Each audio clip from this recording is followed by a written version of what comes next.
오늘 우리에게 주신 하나님의 말씀은 구약 성경 예레미야 22장 1절부터 9절까지의 말씀입니다.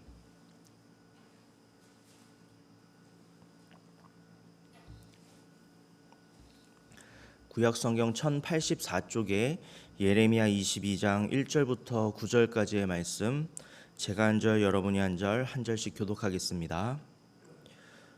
여호와께서 이와 같이 말씀하시되 너는 유다 왕의 집에 내려가서 거기에서 이 말을 선언하여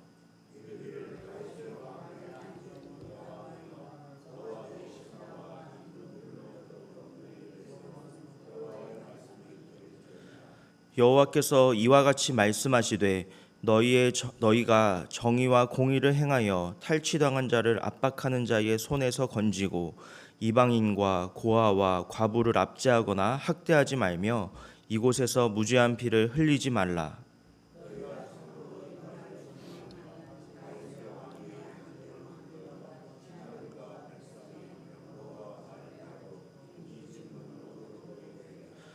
그러나 너희가 이 말을 듣지 아니하면 내가 나를 두고 맹세하노니 이 집이 황폐하리라. 여호와의 말씀이니라.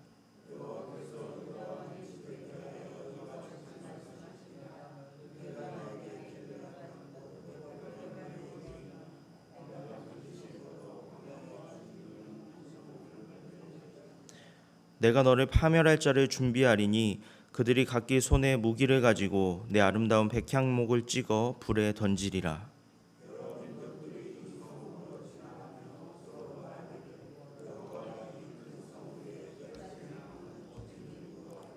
함께 읽겠습니다. 그들이 대답하기는 이는 그들이 자기 하나님 여호와의 언약을 버리고 다른 신들에게 절하고 그를 섬긴 까닭이라 하셨다 할지니라.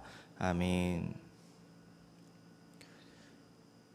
네, 오늘의 본문 말씀인 이 예레미야 22장 1절부터 9절까지의 말씀은 유다의 왕가에 선포되었던 하나님의 말씀의 내용이 기록되어 있습니다. 하나님께서는 지금 바벨론의 침략을 눈앞에 둔 유다의 시드기야 왕에게 예레미야 선지자를 보내주셨습니다. 그리고 예레미야 선지자에게 가서 시드기야 왕에게 하나님의 말씀을 선언하여라 이렇게 명령하셨습니다. 그렇다면 하나님께서 이 예레미야 선지자를 통해서 유다의 시드기야 왕에게 선언하셨던 그 말씀의 내용이 무엇입니까? 먼저 하나님께서 하신 첫 번째 말씀은 하나님의 말씀을 준행하면 살 수가 있다는 것이었습니다. 본문 4절 말씀입니다. 너희가 참으로 이 말을 준행하면 다윗의 왕위에 앉을 왕들과 신하들과 백성이 병거와 말을 타고 이 집 문으로 들어오게 되리라. 하나님께서는 그동안 하나님의 말씀에 불순종하고 계속해서 멈추지 않고 죄악된 길을 걸어가던 유다 백성들을 향해서 이제는 그 죄악된 걸음을 멈추고 하나님께로 돌아오라고 말씀을 하셨습니다. 하지만 이 어리석은 유다 백성들은 자신들의 죄악을 돌이키지 않은 채 계속해서 멈추지 않고 죄악된 길을 향해서 걸어갔습니다. 이에 하나님께서는 더 이상 참지 않으시고 유다가 바벨론의 침공을 받아서 심판받게 하시기로 작정을 하셨습니다. 그래서 이제 유다는 바벨론의 침공을 눈앞에 둔 큰 위기의 상황에 놓이게 된 그런 상태였습니다. 그동안 하나님께서는 당신의 크신 사랑과 인내로 유다 백성들의 죄악을 참아주셨고 그들이 돌이키기를 바라시고 기다리셨으며 그들을 향해서 계속해서 돌아오라고 말씀해 주기까지 하셨습니다. 하지만 이제는 정말 하나님의 심판을 피할 수가 없는 그런 상황까지 온 것만 같았습니다.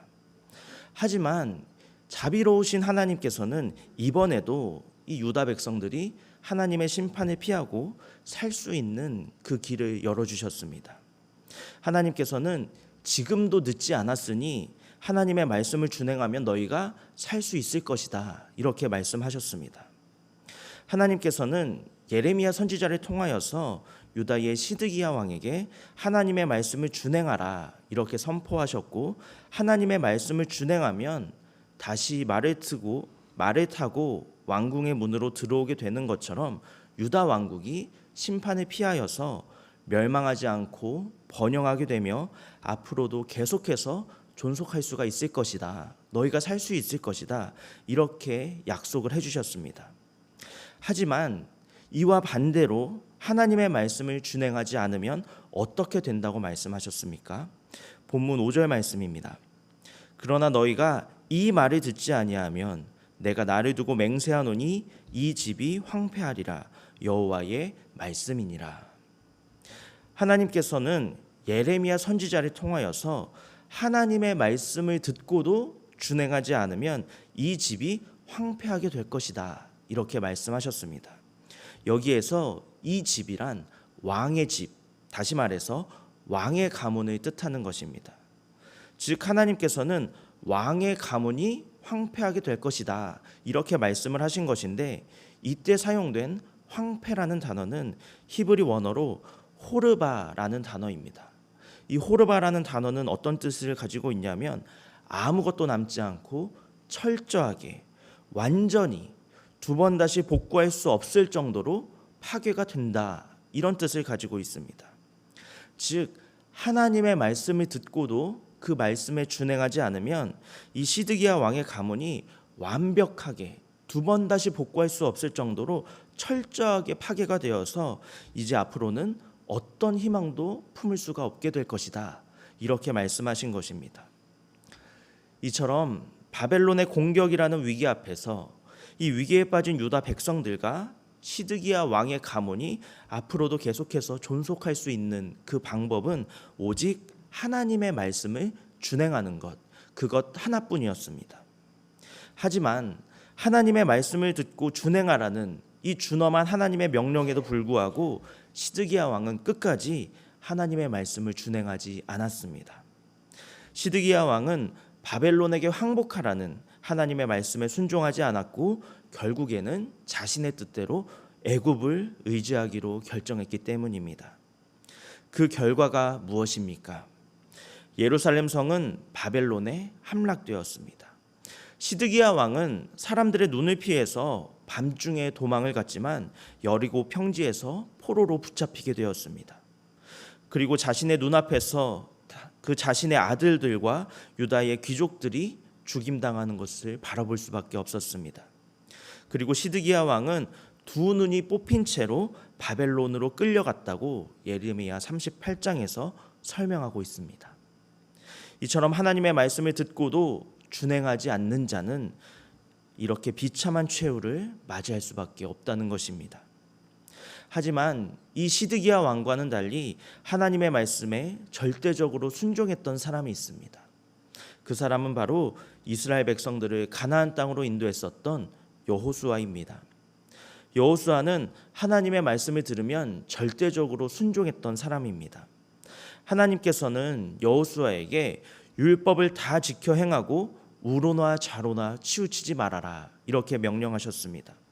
그리고 여호수아는 이 하나님의 명령을 따라서 순종함으로써 결국에는 가나안 땅을 정복하고 그 땅을 이스라엘 백성들에게 나눠줄 수 있었습니다.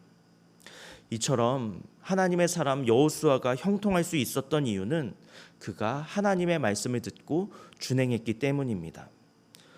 여호수아 24장 15절 말씀을 보면은 여호수아가 세상을 떠나기 직전에 이스라엘 백성들의 장로들을 모아서 나와 내 집은 오직 여호와만을 섬기겠다라고 고백하는 장면이 있습니다. 이처럼 오직 하나님만을 섬기고 오직 하나님의 말씀만을 준행했던 여호수아는 형통하였고 지도자로서 하나님과 백성들의 인정을 받았습니다. 또 신약 성경 마태복음 7장 21절의 말씀을 보면은 예수님께서도 산상수훈의 말씀을 통하여서 천국에 들어갈 수 있는 사람은 아버지의 뜻대로 행하는 자다 이렇게 말씀하셨습니다. 그리고 이어서 24절에서는 나의 이 말을 듣고 행하는 자는 그 집을 반석 위에 지은 지혜로운 사람이다 이렇게 말씀하기도 하셨습니다. 이뿐만이 아닙니다. 또 마가복음 3장 35절에서는 하나님의 뜻대로 행하는 자가 내 형제요 자매요 어머니이니라 이렇게 말씀하기도 하셨습니다. 이처럼 하나님의 말씀을 듣고 그 말씀을 준행하는 자가 바로 하나님을 사랑하는 사람이고 천국에 들어가는 사람이며 지혜로운 사람이라는 사실을 믿으시기 바랍니다. 바라기는 주님의 말씀을 듣고 행할 수 있는 그 지혜와 그 마음의 결단이 오늘 저와 여러분에게도 있기를 바랍니다. 이제 말씀을 정리하겠습니다.